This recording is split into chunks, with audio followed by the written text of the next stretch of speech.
I welcome you to the video which addresses very important topic, how to publish a high quality research paper. I will be sharing my experiences as an editor, reviewer and author.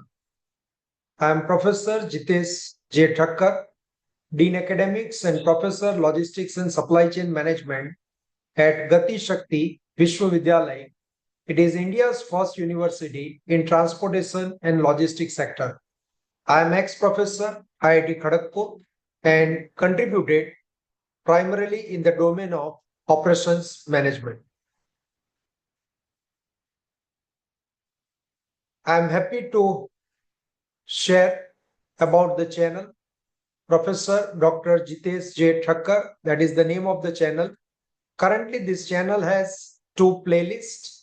Number one, faculty and student development, and number two, logistics, supply chain and infrastructure project. On the right side, you can see the QR code. You can scan this QR code to explore the intellectual content on this channel, benefiting the students, faculty, and industry professionals. About this playlist, faculty and student development, the content here attempts to address some of the important issues like teaching pedagogy, how to improve the effectiveness of teaching learning process using digital platform, innovative ways of teaching, foster critical thinking, promote research excellence and productivity by providing training in research methodologies, data analysis, and scholarly writing, and how do we enhance the experiential learning through projects, internships, and explore the real world problems. It attempts to provide the deliberations on some of the important topics to ensure 360 development of students and faculty, which are the most important entity and stakeholders in the higher education system. About my university, Gati Shakti Vishwavidyalaya, it's a central university created in 2022 by the Act of Parliament, operationalized on 6 December 2022, and it has a unique mandate to create best-in-class professionals resource pool for the entire transportation and logistics sector, including rail, road, water, aviation, ports, and shipping across all three important domains: technology, that is infrastructure, management, that is services, and policy, that is regulations, comprising multidisciplinary teaching, executive training, skilling, and research. Gati Shakti Vishwavidyalaya follows demand-driven curriculum to meet the 21st century aspirations of transportation and logistics sector and the nation at large. It leverages the state-of-the-art facility and infrastructure of centralized training institutions of Indian Railways and GSV. Gati Shakti Vishwavidyalaya is propelling the nation towards an era of interconnectedness, sustainability, development through innovations, and best practices in transportation and logistics sector. The vision of the university is very much in line with the 21st century aspirations, innovation-led and industry-driven, and it operates with the mission that best in the world, futuristic education and research, effective collaboration with industry and various stakeholders, and imbibe and internalize professional work ethics and culture to foster lifelong learning paradigms for a developed India. University offers programs at undergraduate, postgraduate, and PhD doctoral level for the different category of the students. At one side, it offers the BTech program in civil engineering with a focus on rail engineering, BTech in electronics and communication engineering with a specialization on rail engineering, BTech in mechanical engineering. All these programs are offered for the regular students. MBA logistics and supply chain management, MBA in ports and shipping logistics. On the other hand, university also caters to the need of working professionals in the logistics and transportation sector. It offers the various programs for working professionals in a hybrid mode. For example, MTech in Intelligent Transport System, MTech in Railway Engineering, MTech in Bridge and Tunnel Engineering, MTech Roads and Highway Engineering, MBA Logistics and Supply Chain Management, MBA Metro Rail Management, MBA Multimodal Transportation, MBA Aviation and Operations Management, and PhD in Engineering and PhD in Management. This video exchanges the views on very important topic for the researchers about how to publish a high quality research paper in the top rated journals. I would like to brief about my contributions in research. I have guided total 14 PhD at IIT Kharagpur. Total number of PhD theses evaluated examined 30. Total number of international journal publications I have is 100. The H index is 50.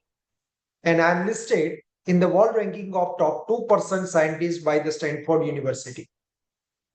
My publications have appeared in the high impact factor A-star A-grade ranked ABDC journals such as International Journal of Production Economics, International Journal of Operations and Production Management, Transportation Research Party, International Journal of Production Research, Transport Policy, Computers and Industrial Engineering, Production Planning and Control, Expert System with Applications, Journal of Cleaner Production, Electronic Commerce Research and Applications, and others.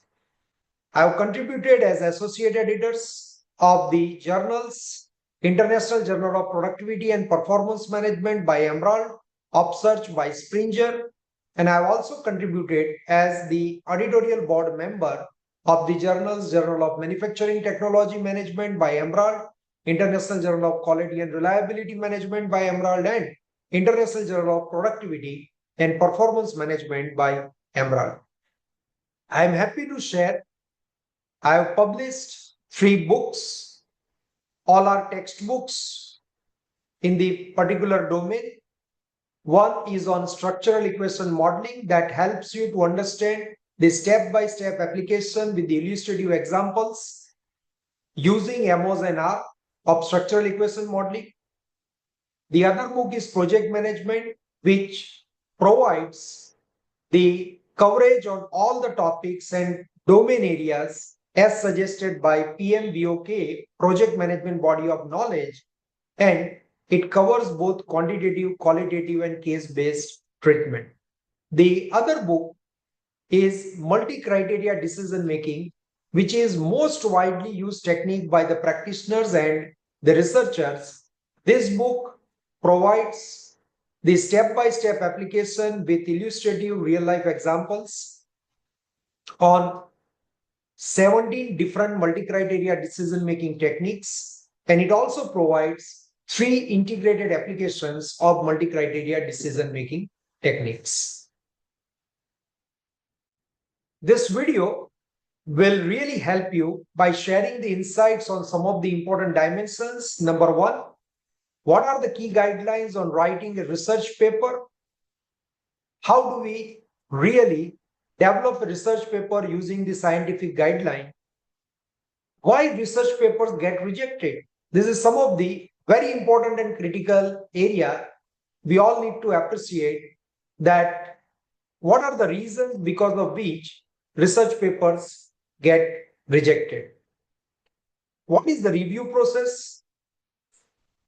What are the critical review comments? I would be happy to share my experiences as editor, reviewer, and the author, and do's and don'ts on research paper to increase the probability of its publication in good, high-rated journals.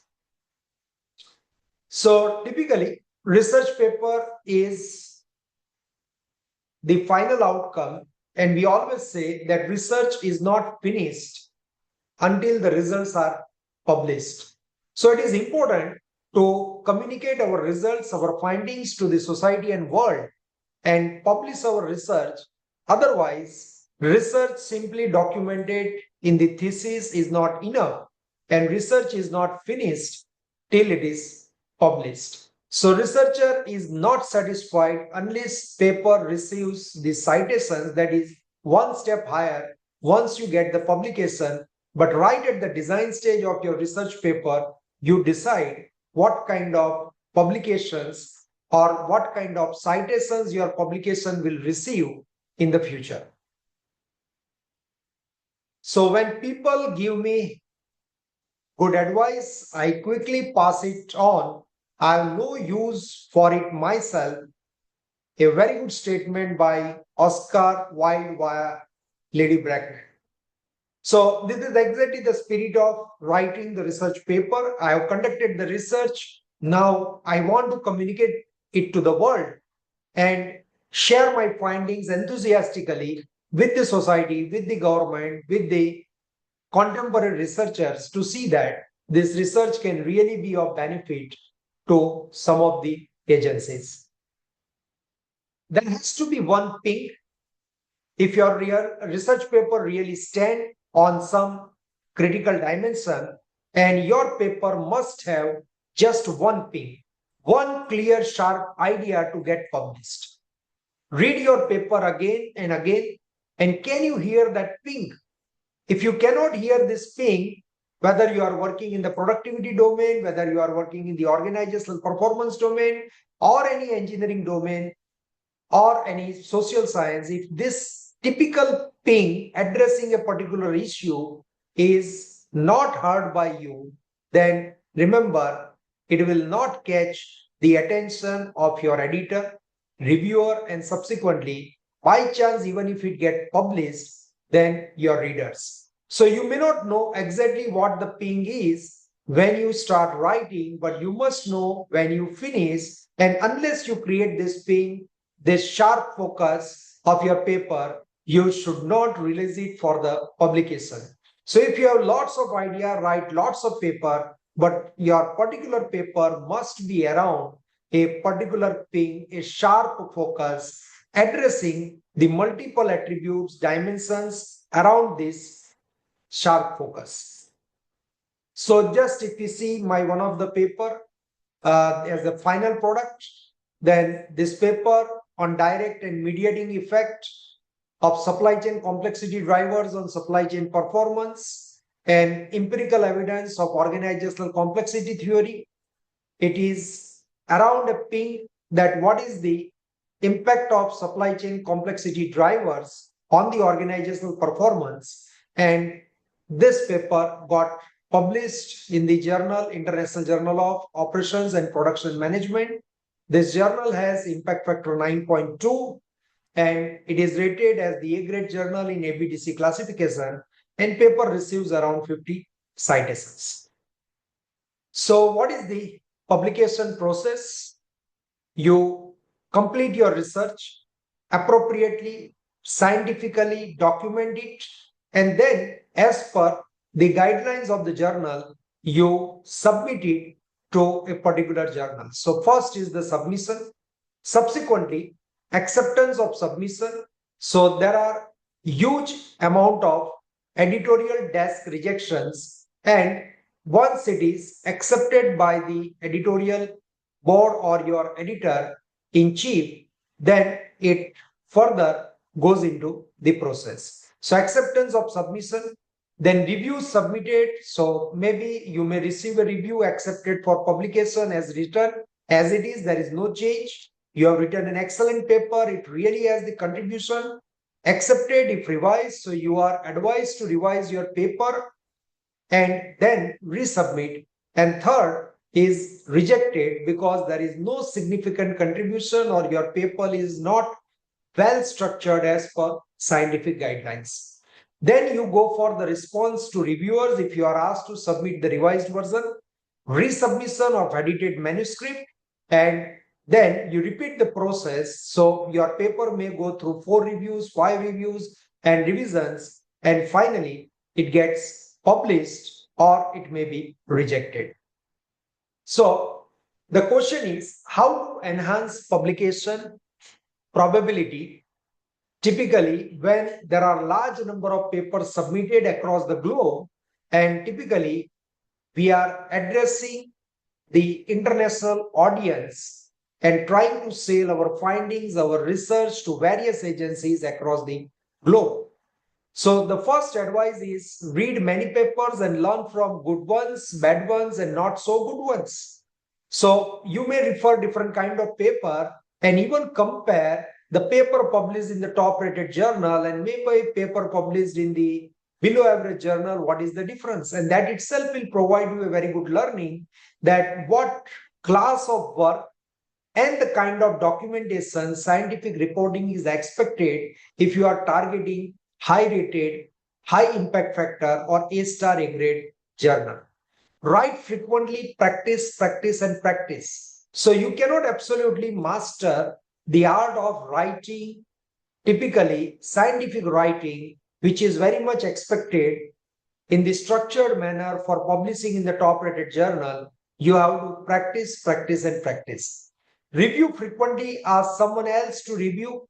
So here two options you have, you write and then you just detach yourself from your manuscript and you start reading your manuscript as a reviewer as if you are reviewing someone else's work, or you give it to somebody and then seek the peer review comments. Learn to be objective and critical about your work. Ask other to be critic about your work. So your work will only improve if you receive the critical comments, and maybe your peer group, your colleagues, your committee, your research advisory team, or maybe the reviewers, if you have submitted the paper, they provide you the critical comments and you really take it positively. Learn to expect and accept rejections. So if I refer maybe the statistics of highly rated journal, top rated journal, then maybe the acceptance rate even at the editorial desk is about 5 to 7%. So there is nothing to get disheartened. Papers may get rejected. What is important is to learn from the process, and the renowned, highly learned reviewers, their comments will provide you the trail and direction to improve your work further. So,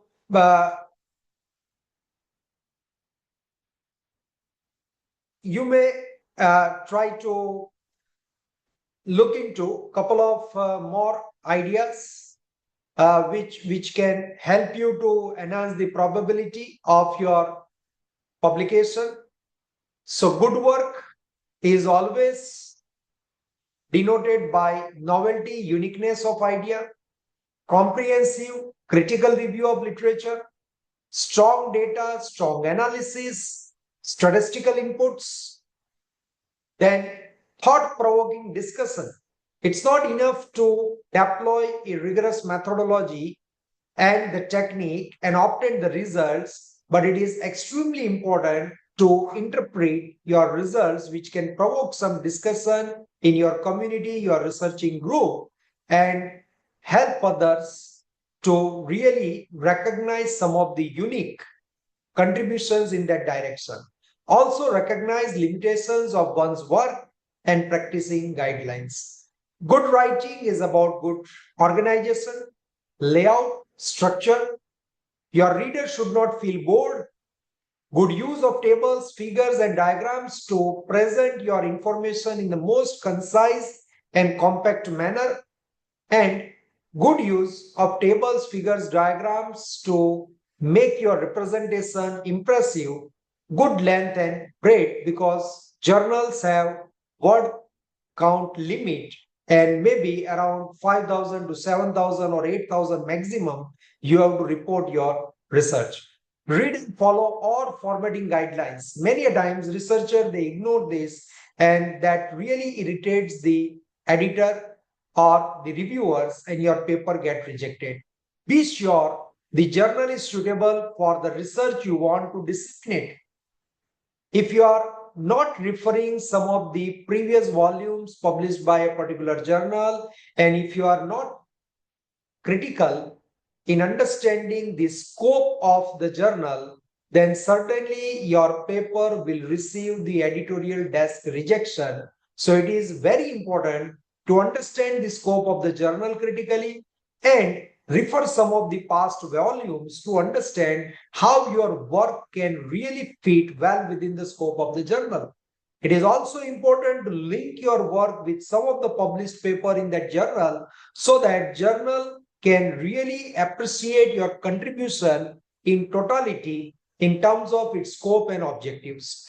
Keep the paper clearly organized and place information in the correct location. If you are putting a table at page 2 and referring that table at page 4, or similarly with the figure and other informations, your hypothesis and your results, then it's extremely difficult for a reader, for a reviewer to connect your entire manuscript. And that is something where your product, your research paper really fails. Ensure that you know the existing research and cite it correctly. So you must have the wide perspective on the research, and you should refer some of the notable contributions in the domain to justify what way your work is really unique, and it will help the contemporary researchers, the consultants in this domain, or the different agencies like government agencies and NGOs or various other industries to appreciate your findings and use it for the larger benefit. Target your paper at a particular journal. Once again, I am emphasizing, familiarize yourself thoroughly with the potential target journals, audience. Are they really looking for academic audience, researcher, industry practitioners? And that will really help you to understand how you should mold your paper and report your findings. Get in touch with peer authors. What sort of papers do they publish? Original articles, book reviews, commentaries, letters. This can really help you to position your paper for the scope of a given journal. What is the publishing culture of the journal? This is very, very important to understand that what kind of paper are they emphasizing on empirical research? Are they looking for greater degree of generalization, or they are looking for a particular sector, or they have a special issue, or they are looking for more industry relevant practices and so on? Submit a paper for that journal and try to minimize your probability of rejection by submitting your paper, your work to the right journal. Now, we all are concerned about the quality of the journal, and now there is a good quantification. One quantification is the impact factor. So, what is the impact factor?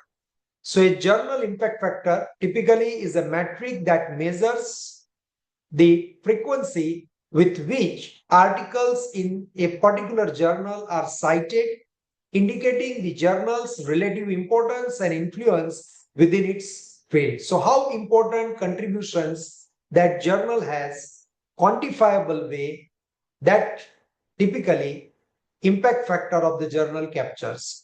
GIF, journal impact factor, is calculated by dividing the number of citations received by a journal's article in a given year by the total number of citable items, articles, reviews, etc. published in that journal during the previous 2 years. I can just cite the example that impact factor indicates how often articles in a certain journals are cited within the 2 years following the publication date. For example, the ISI impact factor for journal just ABCD in 2025 is calculated as the sum of all 2025 citations of the articles published, maybe in the domain of ecology or social science or management, in 2023 and 2024, divided by the total sum of articles published in the journal ABCD in those 2 years. So GIF is calculated annually by Clarivate Analytics, formerly Thomson Router, and published in the Journal Citation Report JCR database, which is integrated with Web of Science. So you can also refer the ABDC ranking, that is Australian Business Dean's Council ranking.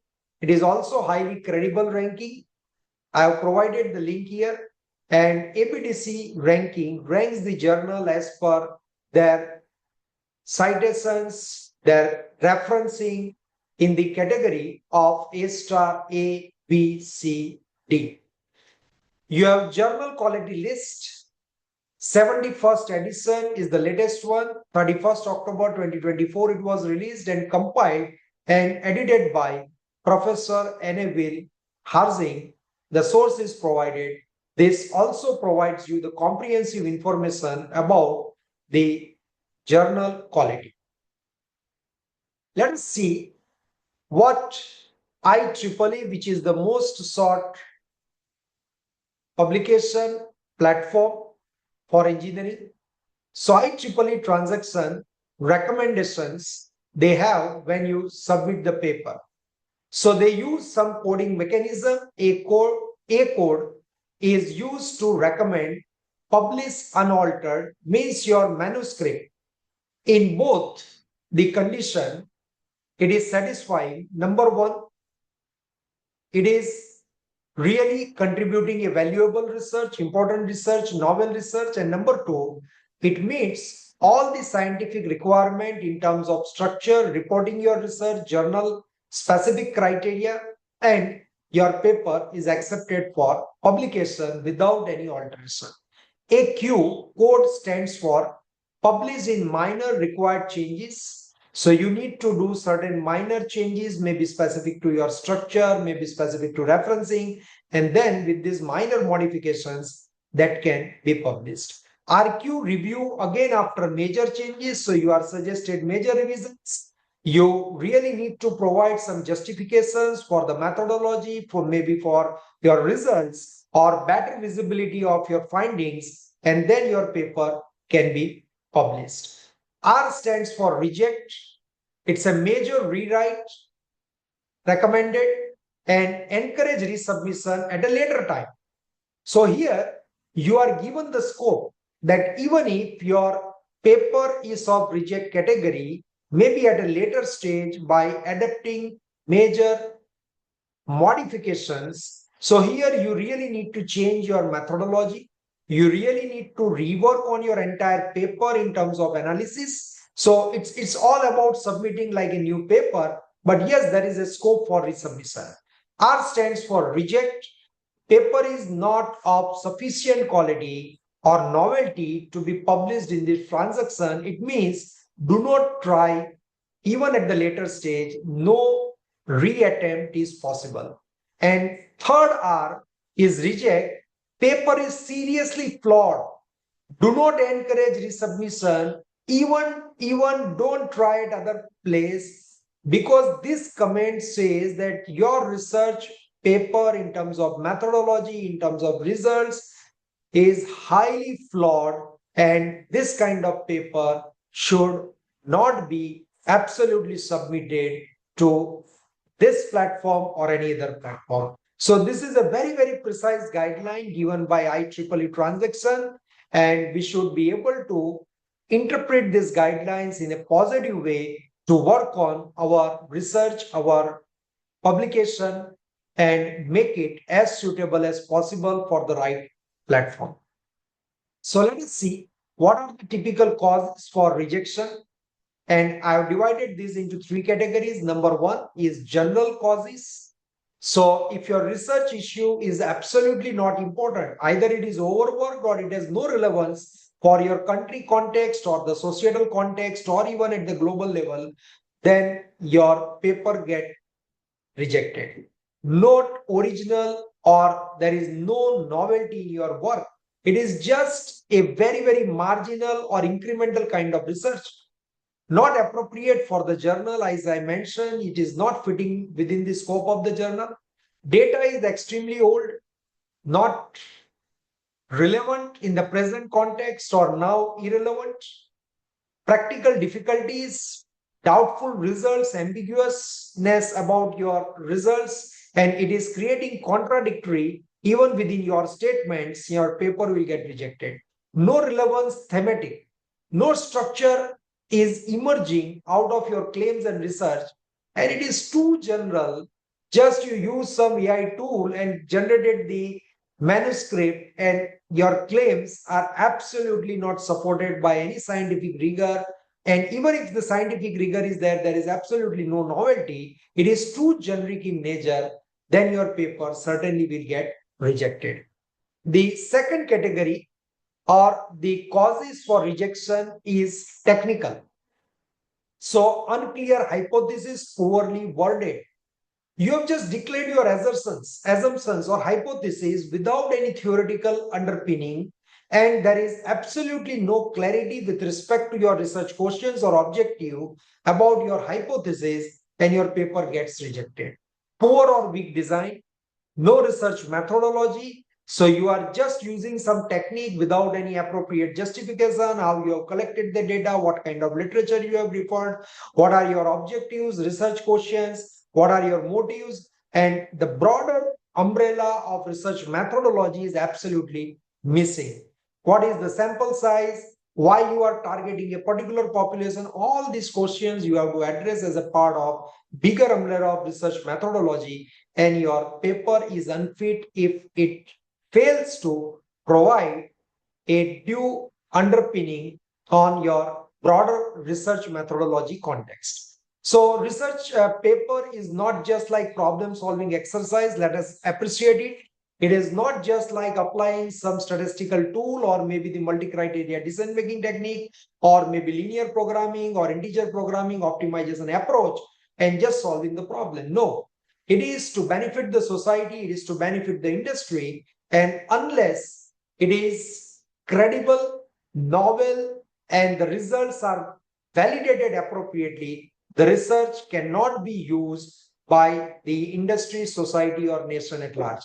Too specific not to be generalizable.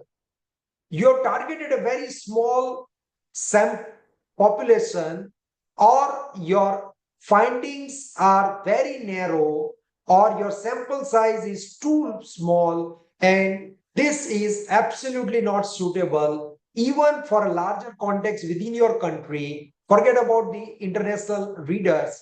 And this generalizability, if it is compromised, then technical reason stands for the rejection of your research. And the references are outdated. You are not citing some of the recent, contemporary, important references. It is too old. The third is style and presentation, which also has very important impact and the cause for rejection of your paper. So poorly organized, no structure, badly written, your English, the structure of your paper in terms of writing clarity is very poor, verbose, too many errors, terrible table, poor caption. You are not able to connect your text with the table or figure, or there is no coherence among different tables and figures, and needless figures nor visible. So the quality of the figure itself is very poor, or the content is poor, and outdated or improperly cited references again.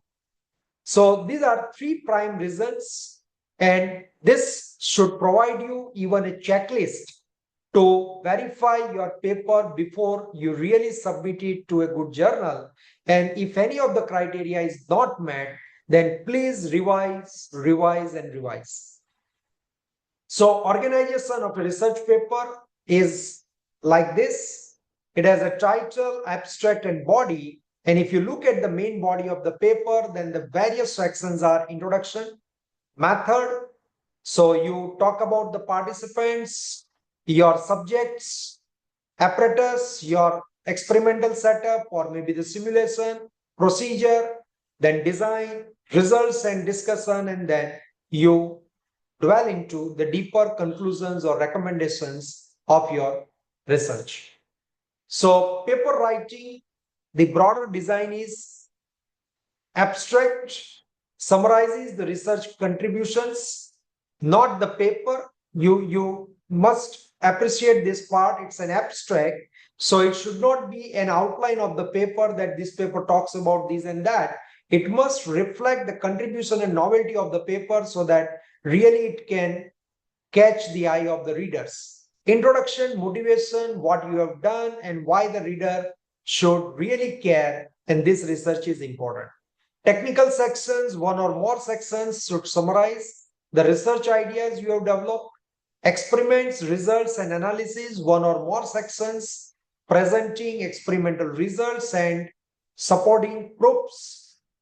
Future work, which is very important because we always put our research, add the research on the shoulder of others and try to see that we are advancing the body of knowledge. So you must cite future work for the contemporary researchers and the practitioners.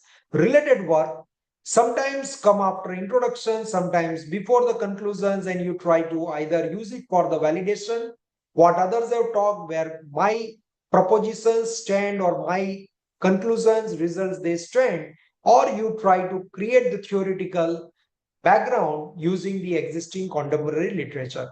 And conclusion, reminder of what you have said and why it is important. So at the beginning, in the introduction, you declare your objectives, motivation, and scope of your research, and your conclusions should not be too generic. It must go in line with what you have declared at the beginning and establish a proper link between your claims, your assertions, your motives, and what you have delivered as a part of this research. Scientific paper is a written and published report describing original research results which are unique. Abstract, thesis, conference reports, and many other types of literature are published as a part of this. And such publications do not normally meet the test of valid publication. So, unless you really target a publication in good top rated journal, you will never get a real taste of your research and the constructive comment from the contemporary researchers or the reviewers through peer blind review process. So an acceptable primary scientific publication must be the first disclosure containing sufficient information to enable peers to assess the observations, to repeat the experiments, and to evaluate the intellectual process. So your research must be appropriately tested for its validity and reliability. Before starting to write, you try to structure your paper, and there is a classic method which we generally across the globe, universally, all the journals they follow, and your abstract that includes your introduction, methods and material, results, discussion and conclusion, acknowledgement, then references. So typically it is called EMRAD. So it is EMRAD AR. So A stands for abstract, I stands for introduction, that is your main body, M stands for methods and materials, your research methodology, results, and discussion and conclusion. And finally, you end with A and R, that is acknowledgement and references.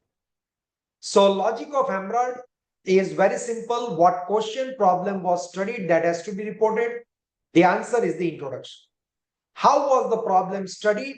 The answer is the research methodology and your method as a part of it. What were the findings? The answer is the results. What do these findings mean? The answer is the discussion. So how to prepare your research title? The guideline is very simple. First impressions are strong impressions. A title with a laser sharp focus ought therefore to be well studied, well cited, and to give, so far its limit permits, a definite and concise indication of what is it to come. So it should motivate, just by reading the title of the research paper, it should motivate the reader to visualize what this paper would have talked about and what kind of interesting or novel research this paper is reporting. So there are some guidelines on preparing the title. You read many papers and try to understand how the journal, they really appreciate the titles. I first check the title and author, and then if interesting, I look at the abstract. If I'm still interested, then I can only look at the figures and so on, and then only the text. This is the typical perspective of a reviewer. What is a good title? So avoid the waste of words, typically studies on, investigation on, observation on. Provide a sharp focus. It should not promise too much and then you are reporting just a narrow result. Tell the complete story but keep it short.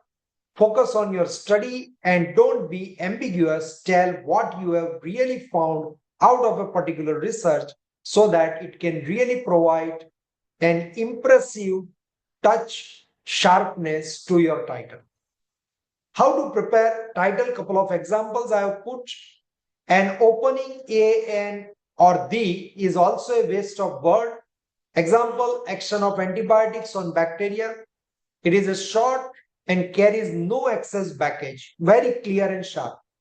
The alternatives could be alteration 1, preliminary observations on the effect of certain antibiotics on various species of bacteria. You can see there is a lot of junk, too many words are used.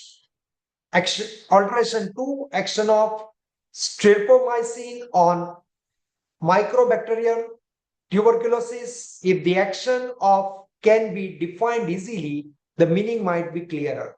Alteration 3, inhibition of growth of Mycobacterium tuberculosis by streptomycin, and this could be the alteration 3 where you are still using some of the words which are additional or extra, and this may provide a little loose focus to your title. So the next after title, it is the abstract. So I have the strong impression that scientific communication is being seriously hindered by poor quality abstract written in jargon, written mumbo jumbo and lot of verbatism. So this is by a renowned author, researcher, and it is to be appreciated that abstract should very clearly communicate what this research stands about and what it has really contributed. So a couple of questions can help you. Why did you do this study or project? That should be briefly answered, maybe in 1 or 2 lines. What did you do and how? What is your research methodology? What did you find? What do your findings mean? If the paper is about a new method or apparatus, the last 2 questions might be changed to what are the advantages if a particular method or apparatus is used and how well does it work. So the next you write after the abstract is the keywords, and judiciously choose the keyword because your paper will receive the citations and attention based on the keywords. So keyword may increase the ease with which interested party can really refer your paper. I have just given the example typically followed by the abstract example, the Emerald Publishing, the journals published by Emeralds. You define the purpose. For example, this paper is about supply chain management in small and medium scale enterprises, development of constructs. So I cite that the purpose of this paper is to review the literature on supply chain management practices in small and medium scale enterprises and outline the key insights. Then you talk about the design methodology, how I have conducted the literature review, what kind of papers I have referred, these papers were around what topics and so on. Subsequently, what are the findings out of this literature review? What are the different kind of insights I have gained and I am extending to the contemporary researcher? Then I cite the practical implications, why this kind of literature review is conducted, what way this will benefit the industry, and what are the new areas that it can open up to help contemporary researcher for further investigation. Originality and value, how I provide the new insights in terms of taxonomy, classification of the literature, and helping the researcher to appreciate the broader domain and n number of papers published in this area, small and medium scale enterprises and supply chain management, just by referring one literature review paper. And then I am providing some of the keywords like supply chain management, SMEs, large enterprise, and so on. How to write introduction? A bad beginning makes a bad ending. A very well cited quote. And this exactly applies to your introduction. If your introduction is not motivating the reader by citing important statistics, the pressing issues in the industry and society, the critical questions, and the contemporary literature, which is really pressing the need of some unique findings, then your paper will stop then and there, and reader will not really get into referring your literature or research methodology or the investigation findings and recommendations. So broadly, how to write introduction? If you do not have a clear purpose in mind, you might go writing off in 6 different directions at once. So introduction should also provide the rationale for the present study. It should justify why this study is required. You can make use of extensive recent statistics to justify, let us say, why you are conducting study on carbon emission or environmental issues, and you can cite the various statistics really to make your reader interested. Choose references carefully to provide the most important background of the information. Try to generate the credibility for your area by citing some of the critical references which will provide the foundation to your paper and help reader to understand that it's not something which I have chosen, but it is the need of the hour, and also it is supported by the leading researchers in this domain. It should generally be written in the present tense because you will be referring primarily to your problem and establish knowledge relating to it at the start of your work. So in the introduction section, you should have a hook to gain the reader's attention. And why did you choose that subject?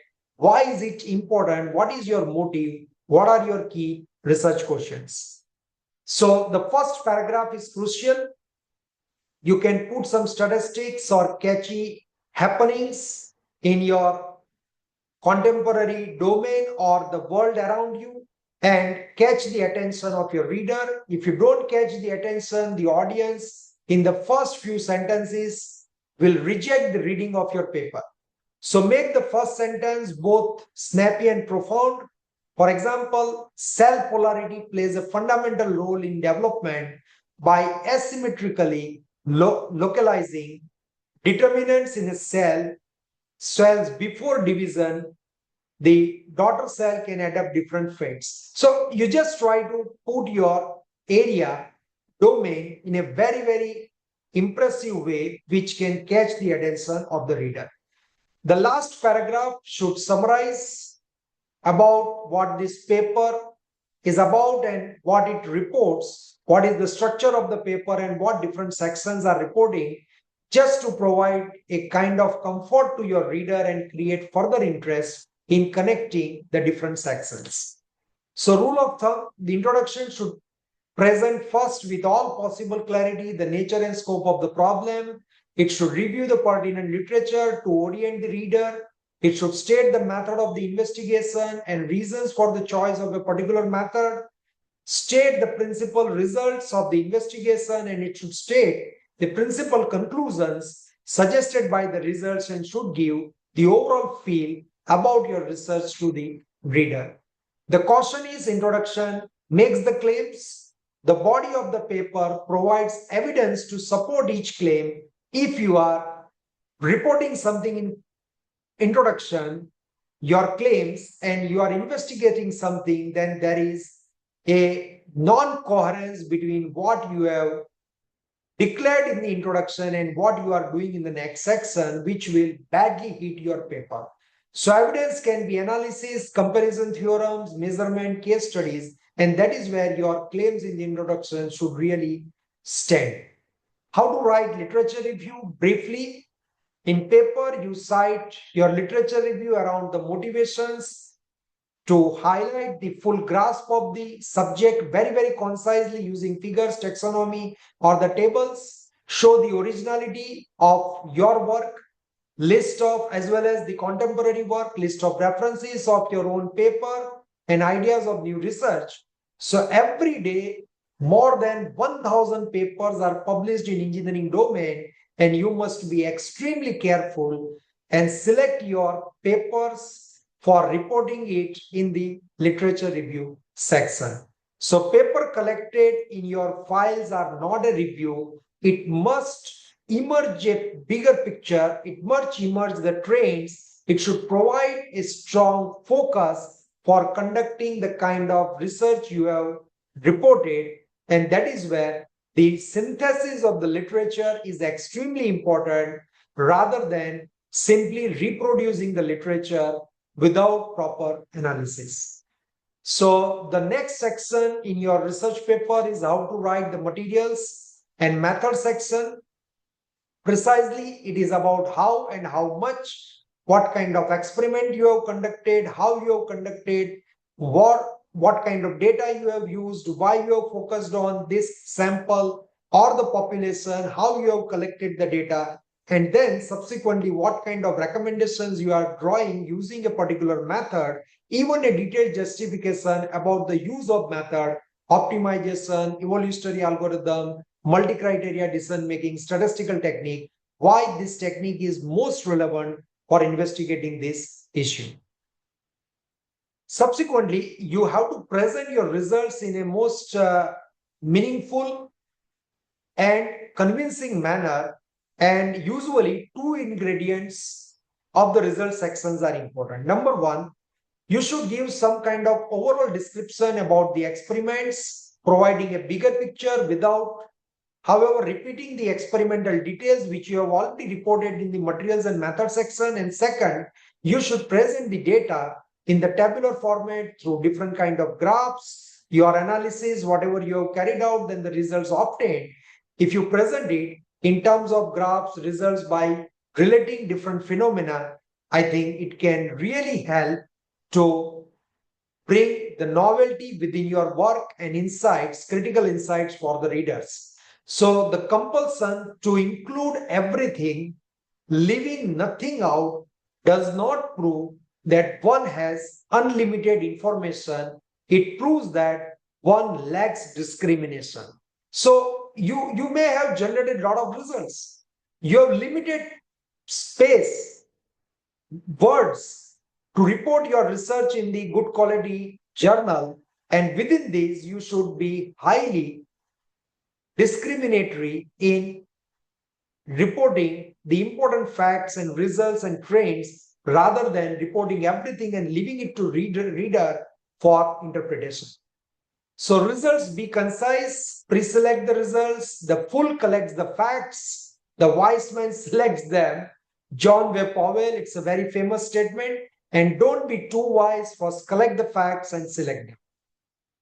Use of figures, certainly it provides a very impressive way of representing your results, relating the different phenomena, the different variables, and help interpret your results in a more logical way. Similarly, use of tables, it can present your information in a concise and comprehensive way. Each table must have a title, keep it short. Each table must be referred appropriately in the text. For example, table 1, table 2, or whatever.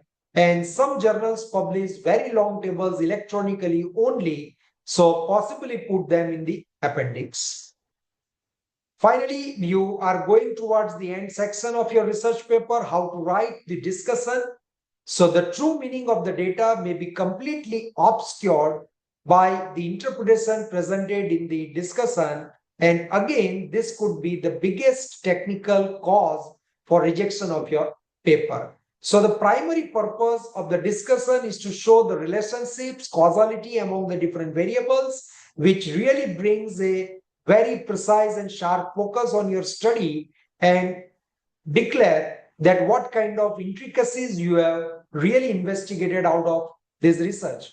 So if the reader of the paper finds himself or herself asking, so what? It means there is no novelty, there are no counterintuitive results. It is just reporting the facts. Then really it would not be encouraging to the editor, to the reviewer, and by chance, if it passed through these stages and get published, then finally your reader will not appreciate your research.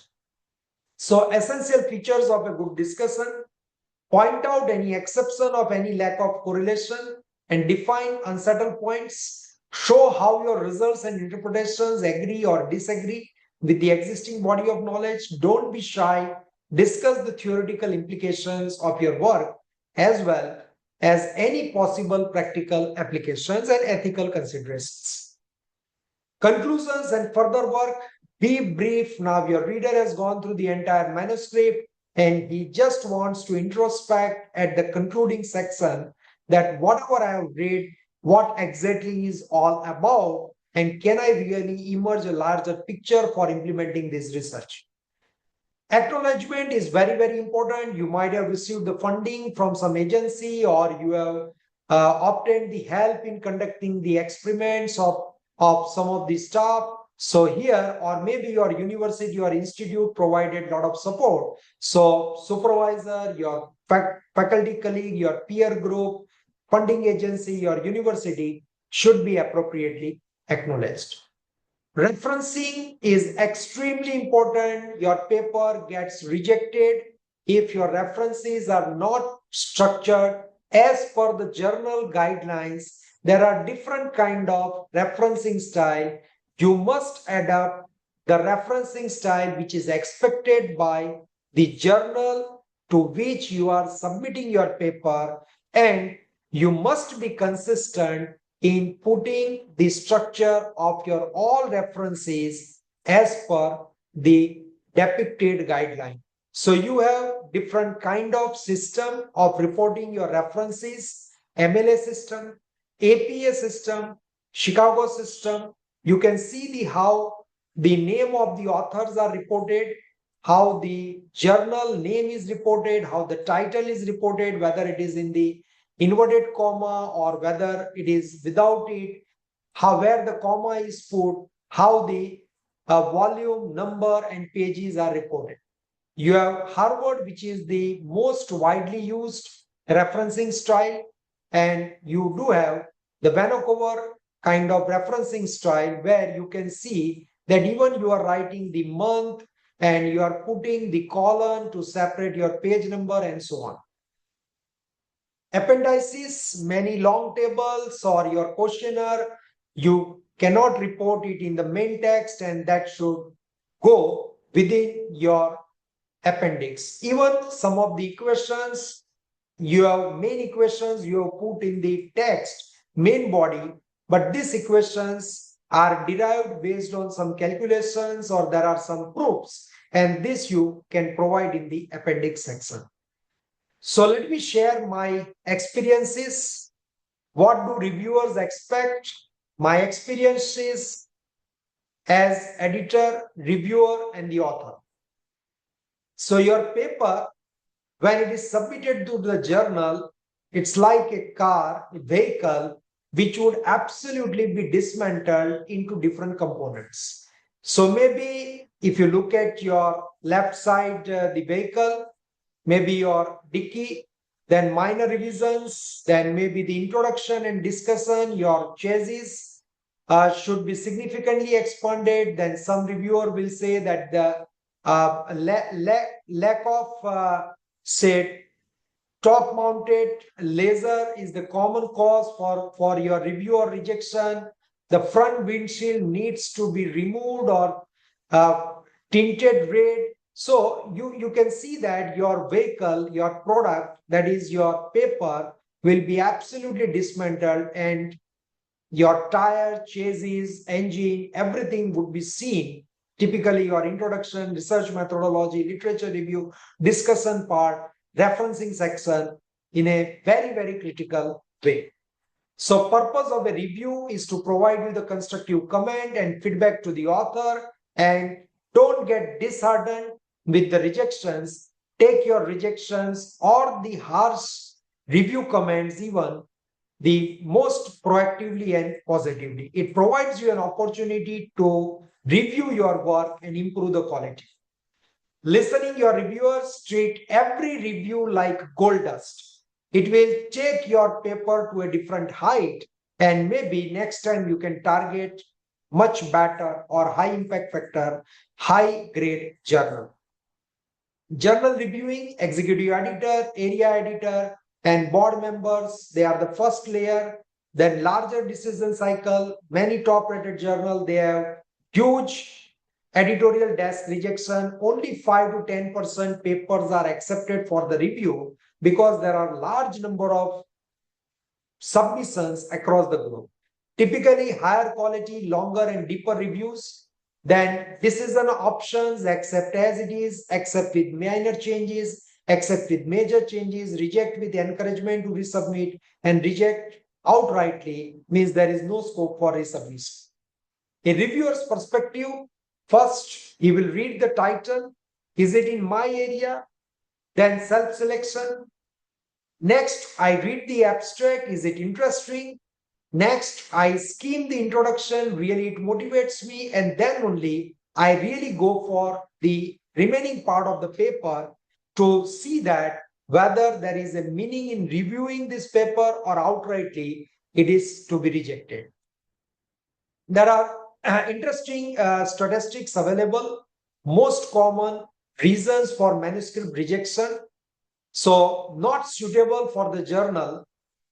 And number of respondents out of 100, they found that 63 are the reasons, respondents, which found that not suitable for the journal became the reason for rejection of the paper.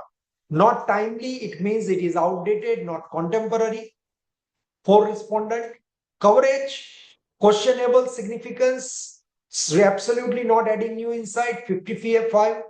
Questionable validity, you are absolutely not providing adequate theoretical underpinning, literature review, or validating your results. 39, too shallow, your focus is too shallow. 39, too exhaustive, not concluding anything, diversifying in too many areas on the other end. 8, too lengthy, the manuscript is 26, presentation, bad organization. 35, ineffective expression. 33, participants or respondent, they found it ineffective or unusable instruction and failure to follow style specific guideline of the journal work.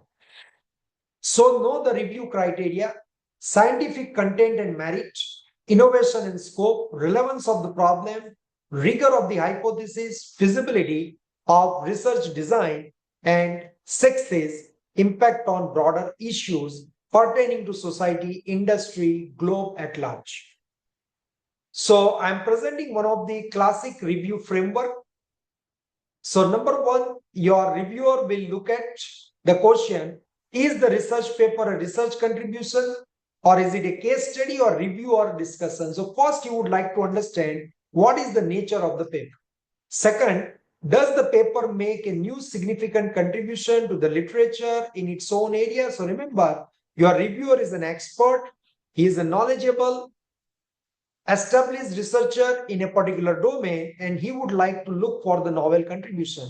Number 3, does the paper appropriately compare the performance of the proposed methodologies with those found in the published literature?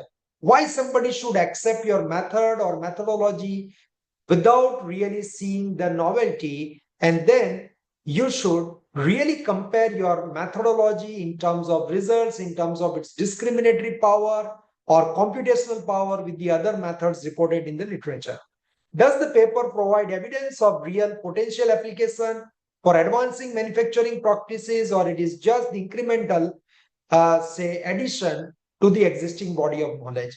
Is adequate credit given to other contributors in the field, and are references sufficiently complete? So as I mentioned, you must acknowledge the efforts of contemporary researchers, some of the most breakthrough work, and that is where you are trying to position your research or paper well within the established body of knowledge, and you are justifying the novelty of your work. Are the character and content of the paper clear from the title and abstract? So this part we discussed that how precise your title and abstract are would really motivate your reviewer. Is the paper clearly, concisely, accurately, and logically written? So nobody would like to read a manuscript which doesn't have any coherence, doesn't connect the various sections, introduction, methodology, literature review, results, discussion, and conclusion. And there is a lot of incoherence within the text, within the manuscript, and this gets rejected. Is the subject matter of relevance to manufacturing and appropriate maybe to some journal? Is it more suitable to another journal? So here, your reviewer would like to see whether this paper really fits within the scope of this journal. If not, then there is no point for him to invest his time, read the paper and review it. So learn to interpret rejections. The third type rejection, I'm just putting first. You probably should consider the necessary repairs and you are given the chance to improve. Second type, seriously flawed. Your results, your claims, your supporting literature, everything is seriously flawed and your manuscript is absolutely unfit for publication. And first type, if the manuscript is really bad, you probably should not resubmit it anywhere for fear that publication might damage your reputation. So please remember, we previously talked about three different kind of rejections of IEEE. Once again, I am reminding, if you receive the comment from your reviewer or editor that this is a highly flawed research, do not attempt to submit it to any other journal. It can put your reputation, your professional career at stake. Journal reviewing, as I mentioned, executive editor, area editor, board member, longer decision cycle is one of the issue, and that is where the editorial desk rejection goes huge. Publication challenges. Yes, we are living in the era where we really have to submit a novel and innovative work. So what are the challenges we are facing and how the domain of research has evolved over a period of 40 years? So what are the qualifiers and winners? So if I want to sell my product in the market, I cannot just depend on qualifiers. I must have adequate winners to convince my customer, attract my customers. So let us see how the qualifiers and winners have changed over a period of time. 2010 onwards, editors are looking for innovative research in terms of innovation, novelty, methodology, context, and editorial changes are taken care by journal freely on paid basis. So they don't just reject for maybe editorial changes. They are looking for novelty and innovation. 2000 to 2010, complexity of the problem and rigor involved in solution procedure were on the higher side for accepting the paper investigation, and editorial changes were moderately important. 1980 to 2000, what you have to appreciate that this era typically focused on the areas where less investigated, the research productivity competition was low, and quality of papers were judged by editorial corrections during review process, and your process will really take to the next go to the next step if your paper is well structured as per the journal guideline. But today, once again repeating, without novelty and innovation, your paper will not move to the next stage, will not clear the editorial desk and move to the next stage of review. So there is huge digitization of the research. Google Scholar, Scopus, Thomson Router, and absolutely we cannot hide ourselves. Immediately the world will catch the novelty, innovation in our research, and it will catch the attention of the people. So you are constantly observed, you are constantly indexed, and hardly any manual interventions are possible. So couple of critical review comments which I have faced, I have provided as an editor, as a reviewer, I would like to share with you. Why investigation on this issue is critical? Very harsh question. Why you should do research on this area? And in what way this can help the industry segment chosen? Second, what benefit this study can bring to the various stakeholders such as large organization, government, customers should not be too narrow. What is the importance of your results for the international readers of the journal? It should not be focusing only on a very small population. What kind of insights it is bringing for the international journal when you are targeting a publication in a good international journal? What could be the possible extensions of this research? Why this future scope is important even? What are the short-term and long-term managerial policy decisions possible based on your analysis? To what extent the methodology or results of this study can be generalized? So, couple of common reasons you can see the Springer nature, they provided a very good guideline. There are technical reasons for rejections. So, usually require this kind of reasons more work. You have to really rework on your paper methodology. Either your sample size is too small, statistical test or experimental procedure is flawed, or your inappropriate methodology for answering your hypothesis. What you are trying to investigate, you are not able to really investigate it using some powerful methods or weak research motive.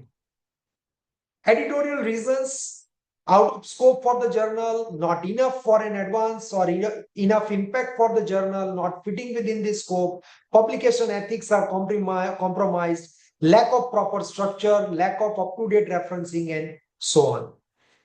So when you are revising your manuscript and responding to peer review comments, there are a couple of guidelines and important instructions to follow.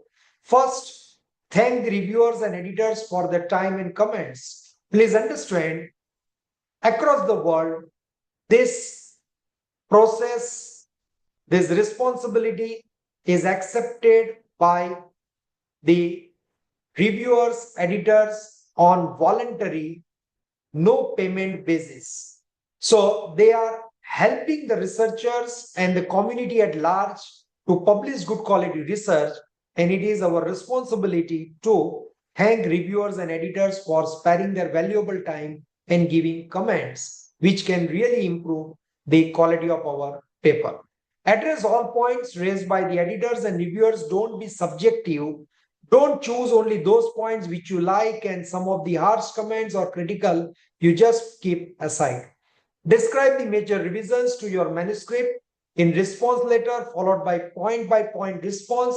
Very specifically mention which section, which para, and which page, what correction you have made in your file, in your revised file, and draw the attention of your reviewer. Provide them an ease to review your revision comfortably. Perform any additional experiments or analysis the reviewers have asked for. Provide a polite and scholarly rebuttal to any point or comment you disagree with. Yes, this can happen because you know your research better, but be polite even if you have difference of opinion. Remember, if your manuscript is sent for second round of peer review, the reviewers will see this later too. So differentiate between reviewer comments and your response in your letter, and provide even the editor a clear picture about the kind of revisions you have attempted. So I'm just giving a sample how to address or respond to a reviewer comment. So one is response in agreement with the reviewer. We agree with the reviewer's assessment of the analysis. So be polite and humble. Our tailored function does make it impossible to fully interpret the data in terms of prevailing theories. In addition, its current form, we agree it would be difficult to tell that this measurement constitutes a significant improvement over previous reported values. We have therefore reanalyzed the data using Gaussian fitting function. So this is in agreement. Now you disagree with the reviewer. Look at the second way of reporting your comment, addressing the reviewer comment. We agree with the reviewer. I am not starting with disagreement, even though there is a disagreement. We agree with the reviewer that a simple Gaussian fit would facilitate comparison with the results of other studies. However, our tailored function allows for the analysis of the data of the in terms of the Smith model, and you are citing the reference Smith et al. 1999. So here, politely, you are trying to draw the attention of the reviewer that our work is based on some already published work, and that is something where we have difference of opinion. So I hope this video would have provided you a very critical and detailed insight on how to publish a paper in high quality, impactful journal, and all the guidelines which are put, even the section wise, even the review wise, would really benefit you to develop your manuscript, write your manuscript, submit it to appropriate journal, and subsequently address the reviewer's comment in the most productive, constructive manner. So, about my university, it is India's first and only university in transportation and logistics sector, has a unique role to play in terms of creating highly skilled manpower for all the modes of transport, rail, road, aviation, water, ports, and shipping. It offers the programs at all the level, undergraduate, postgraduate, PhD, and executive training to meet and enable the nation's aspirations to reduce its logistics cost from 14% to 8 to 9%. Transportation sector is a growth engine for India, which contributes roughly 6.3% of GDP of India, and the university offers demand-driven curriculum focusing on all three dimensions: technology, that is infrastructure; management, that is service; and policy, that is regulation, to strengthen the ecosystem of multimodal logistics and transportation in the country. In line with the vision, innovation-led and industry-driven university, Gati Shakti Vishwavidyalaya has collaborated with the various leading industries such as Airbus, Nippon Koi, Nokia, Siemens, Jacobs, Plaza India, Railchain, and others to establish the coherence, the interconnectedness among academia, industry, and the government, and see that the transportation and logistics sector can really harness the challenges of 21st century. Thank you for your interest in learning the various dimensions of faculty and student development. We will keep exploring more issues through this platform for the benefit of faculty and students, most critical entity in the higher education in India. Thank you.